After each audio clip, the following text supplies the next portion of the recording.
Bonjour à toutes et à tous, nous sommes le vendredi 30 octobre 2020, je suis Sarah Menei. Vous écoutez Flash Foot sur Free Ligue 1 Uber Eats.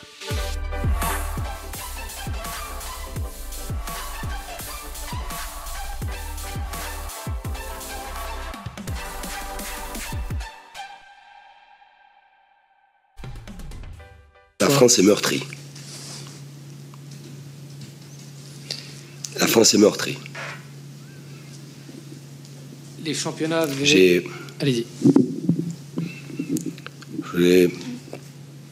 Même si c'est pas grand-chose. Je veux présenter mes condoléances aux familles, aux amis, aux proches, des gens qui ont été lâchement assassinés aujourd'hui, dans une église, des femmes, un homme.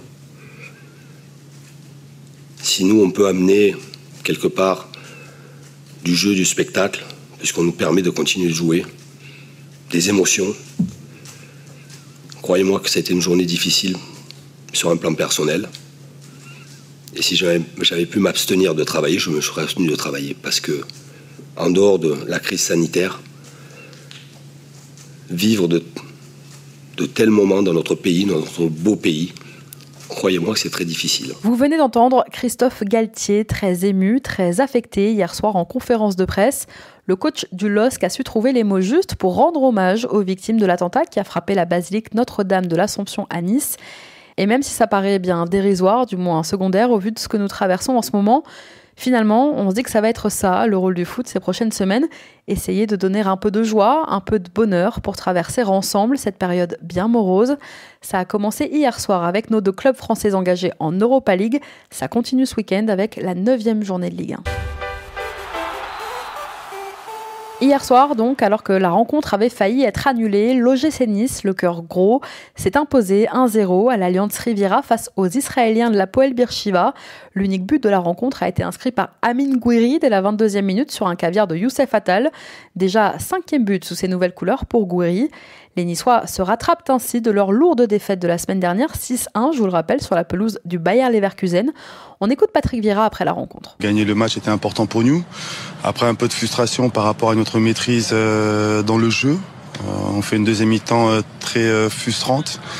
On avait les opportunités de marquer plus de buts, mais on n'a pas été assez agressif dans le côté offensif. Il y a pas mal de frustration de ce côté-là. Et puis c'est vrai que aujourd'hui c'est une journée de deuil, une ville qui a été encore frappée par les attentats.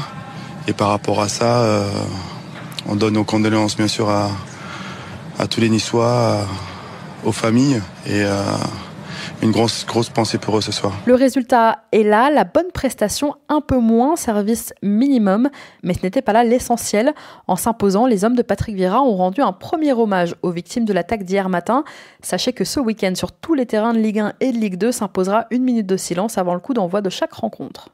2 heures avant, c'était mal embarqué pour le LOSC qui menait 2-0 dès la demi-heure de jeu à domicile face au Celtic Glasgow, a su rattraper son retard pour arracher finalement le point du nul. Première période très compliquée pour les Lillois. Une semaine après leur succès convaincant à Prague, les Dogs ont cette fois été malmenés mais ont su réagir au retour des vestiaires sous l'impulsion notamment de Jonathan Iconé et grâce aux entrées de Yilmaz et de Renato Sanchez. Les Dogs pourront quand même regretter le pénalty manqué de Jonathan David peu avant la pause, un attaquant en manque criant de confiance hier soir. Lille ramène quand même un point qui lui permet de conserver ses distances avec le club écossais au classement du groupe H, mais surtout un point qui lui permet d'aborder plus sereinement la confrontation qui les attend à San Siro jeudi prochain contre l'AC Milan. Les Dogs restent invaincus avant d'accueillir l'OL dans le cadre de la 9e journée de Ligue 1, une série d'invincibilité qui dure depuis 10 matchs maintenant, toutes compétitions confondues. C'est simple, Lille n'a pas connu un tel début de saison depuis sa remontée dans l'élite il y a 20 ans. Alors qui pourra faire tomber le LOSC? Peut-être Lyon, qui reste sur un carton face à Monaco le week-end dernier, même si je vous le disais hier, les Gaunes ne se sont plus imposés à Pierre-Mauroy depuis 4 ans. En plus, avec 5 clean sheets en 8 journées, pas sûr que la défense des Dogs ne laisse autant de largesse aux Lyonnais que les Monégasques n'en ont offert le week-end dernier. Lille-Lyon, ce sera votre affiche de dimanche soir, rendez-vous à 21h. Cette 9e journée de Ligue 1 qui aurait dû commencer dès ce soir, mais je vous rappelle que la rencontre entre l'Olympique de Marseille et le RC Lens a été annulée en raison du trop grand nombre de cas de coronavirus au sein de l'effectif lensois. Ça commencera donc demain, 17h, avec un derby breton. Rennes accueille Brest, 2 équipes qui doivent se rassurer. Souvenez-vous de ce que nous disait Gauthier Larsonneur mercredi dans Flash Foot. Maintenant, comme je l'ai dit, on n'est pas non plus tête basse, on a quand même fait un bon début de saison qui est correct dans l'ensemble, même si on a eu des trous d'air qui sont indignes de joueurs de Ligue 1 ou de clubs qui veulent se maintenir au plus vite en Ligue 1. Mais bon, ça fait partie d'une saison, des aléas, des moments où on sera plus dans le creux ou plus dans le surfer sur la vague comme on a eu quelques matchs. Des Rennais très affectés par les absences, on verra ça dans un instant dans notre tour de l'infirmerie. À 21h, Paris sera sur la pelouse de la Beaujoire. Face à Nantes, le PSG va tenter d'enchaîner une 7e victoire consécutive en Ligue 1. Mais là aussi, avec un absent de marque, je vous dis tout dans un instant. Sachez qu'à Nantes, le jeune Baptista Mendy, 20 ans, formé au club, passé pro il y a 2 ans et qui arrive en fin de contrat en juin prochain, a refusé de prolonger. Il a donc été écarté du groupe pro en cette fin de semaine. 29 petites minutes de jeu en 2 ans en même temps, on le comprend. Bon, ça reste toujours plus que resté avec le PSG, mais bon, pas sûr que ça console le pauvre Mendy. Dimanche 13h, des Verts en grande difficulté reçoivent Montpellier, des Héroltais blessés qui doivent absolument retrouver de la confiance. Malheureusement, le groupe de Michel Derzakarian est lui aussi amputé de nombreux joueurs blessés ou suspendus. 3 matchs vous attendent dimanche à 15h. Reims reçoit Strasbourg. 3 jours après son match d'Europa League, Nice va à Angers. Metz va à Nîmes. Et Dijon reçoit Lorient. À 17h, c'est un classique de la Ligue 1 qui vous attend puisque Bordeaux ira à Louis II. Et à 21h, donc, le choc entre l'OL et Lille à Pierre-Mauroy. Allez, on passe à notre déclat du jour. C'est mon cœur qui parle. Et vous avez un chef d'espoir qui fait une grosse lutte.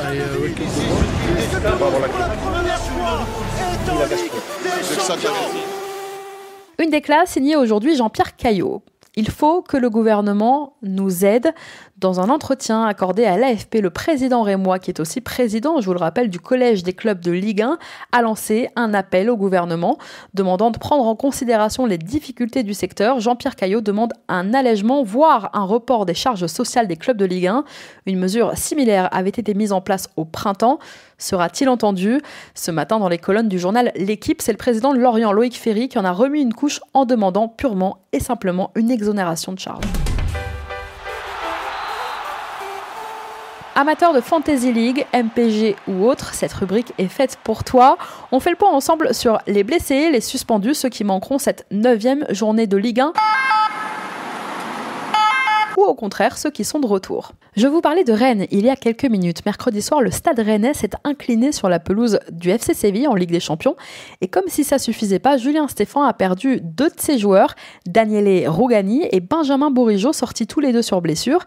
Ils rejoignent Eduardo Camavinga qui a un souci musculaire et Flavien T, suspecté d'être positif au Covid. 4 forfaits pour le derby face à Brest qui devrait pousser Rennes à s'adapter et à aligner samedi une équipe remaniée. Steven Nzonzi, suspendu mercredi, devrait faire son retour dans le 11. Il pourrait être aligné au milieu aux côtés de James Lea Siliki qui a lui fait son retour. Sifetou Mawassa se remet de sa blessure à la cheville et a déjà repris le chemin de l'entraînement. C'est bien d'Albert quand même qui devrait débuter samedi couloir gauche. À Paris, Neymar blessé jusqu'à la trêve internationale. Touché face au Başakşehir mercredi, le Brésilien a passé une IRM. Il aurait une lésion de l'adducteur. Il devrait manquer à l'appel jusqu'à la trêve dans 2 semaines et raterait donc 3 rencontres, Nantes, Leipzig en Ligue des Champions et Rennes. Et avec Neymar, la liste des blessés au Paris Saint-Germain se rallonge. Leandro Paredes, Mauro Icardi, Marco Verratti, Julian Draxler et Juan Bernat sont également forfaits. Si vous avez Marquis ou Danilo sur MPG, je vous rappelle que ce week-end, le premier pourrait être à nouveau aligné au milieu.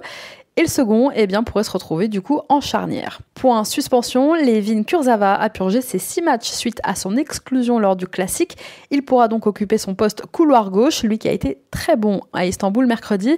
Pas encore de retour pour Angel Di Maria qui purgera samedi son dernier match de suspension. Côté nantais, une défense décimée. Christian Gourcuff devra faire sans Fabio, sans André Girotto ni Sébastien Corchia, testé positif au Covid cette semaine. Nicolas Palois est quant à lui suspendu. Anthony Libombé est toujours en convalescence. Qui alors pour accompagner Jean-Charles Castelletto en charnière centrale? Depuis le début de la semaine, c'est Mehdi Abed, le milieu, qui se prépare à jouer défenseur central face au PSG. Sacré baptême du feu. Montpellier, je vous en parlais hier, c'est un peu l'hécatombe. 4 joueurs suspendus, Le Tallec, Savanier, Hilton et Souquet. Et en plus de ça, 2 blessés, Omelin et Ristich. 6 absents donc chez un MHSC très affaibli. Côté stéphanois, absent la semaine dernière à Metz, Harold Moukoudi a repris l'entraînement cette semaine. Touché par le Covid, il pourrait signer son retour contre Montpellier. Claude Puel pourra aussi compter sur Timothée Kolo-Djéjac qui a purgé ses 2 matchs de suspension. Miguel Traoco et Gabriel Silva sont eux aussi de retour. À Bordeaux, ce matin, Laurent Koscielny a participé au footing collectif avant la séance d'entraînement. Si la présence du capitaine bordelais contre Monaco dimanche reste incertaine, Jean-Louis Gasset a bon espoir de le voir revenir. Samuel Kalou et Amadou Traoré restent eux forfaits. Absent des 2 dernières rencontres, Roger Assalé retrouvera le groupe dijonnais dimanche face à Lorient. Stéphane Jobard va pouvoir disposer d'un effectif quasiment au complet. Seul absent, toujours Yacine Benzia, blessé à une main depuis le mois de mai. Son retour n'est pas attendu avant le début de l'année prochaine. Du côté de Lorient maintenant, toujours quelques absences. Si Vincent Le Goff et Mathieu Saunier ont repris le chemin de l'entraînement, ils sont trop justes et d'ores et déjà forfaits pour le déplacement à Dijon dimanche. Pierre-Yves Hamel, lui aussi, sera absent ce week-end en raison, lui, d'une accumulation de cartons jaunes. Enfin, à Nîmes, Loïc Landre est encore suspendu pour le déplacement à Metz, qui de son côté sera privé de Victorien Angban, qui a écopé la semaine dernière de son 3e carton jaune en moins de 10 matchs. Le milieu de terrain ivoirien est donc suspendu. D'ailleurs, ce Metz-Nîmes, c'est la rencontre que vous devriez absolument regarder ce week-end.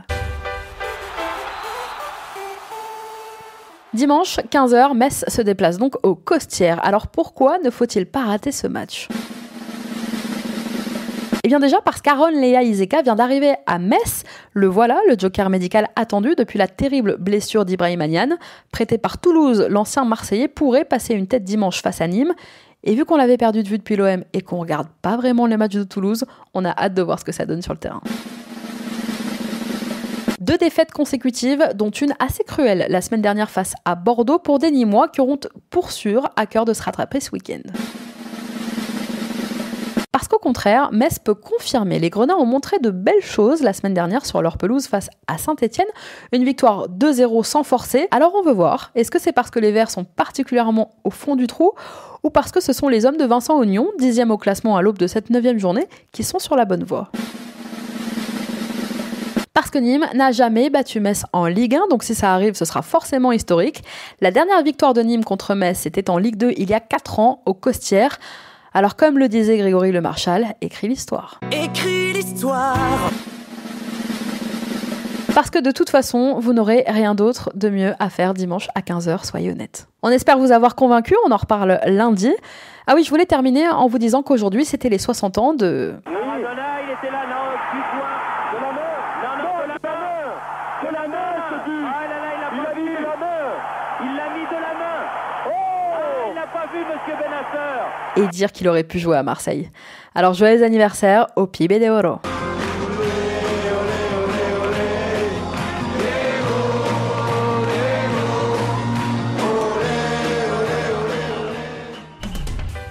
Merci à tous d'avoir été avec nous. Bon week-end de Ligue 1. C'était Sarah Menei. Vous écoutiez Flash Foot. On se retrouve lundi.